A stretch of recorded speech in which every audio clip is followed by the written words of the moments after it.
Assalamualaikum warahmatullahi wabarakatuh. Nepangkeun wasta abi Ibu Wanti Rahayu ti SDN Dayeuh Kolot 8. Dinten ieu Ibu bade macakeun sajak anu dicutat tina buku Aku Ingin Paham Bhinneka Tunggal Ika. Ditulis ku Edi Warsidi, diterbitkeun ku CV Angkasa. Jumlah halaman buku ieu aya 64 halaman.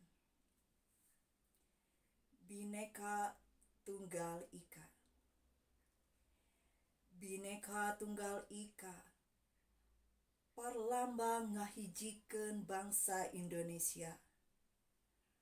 Sok sanaos benten dinu bahasana, sok sanaos benten dinu kabudayaanna, anu mangrupikeun cirina hirup sauyunan.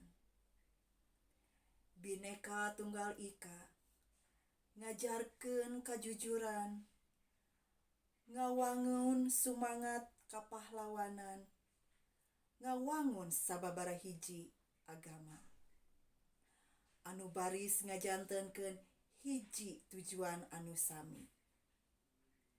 Bhinneka Tunggal Ika ngajarkeun hirup silih sauyunan, ngajarkeun moral anu luhur, ngajarkeun laku lampah anu merenah, pikeun ngajantenkeun jati diri anu sajati. Hikmah anu tiasa dicandak tina buku ieu nyaeta maknana Bhinneka Tunggal Ika teh nyaeta sok sanaos urang benten agama, bahasa, adat istiadat, suku bangsana, urang salarea kedah silih bantos silih tulungan, oge kedah silih sauyunan.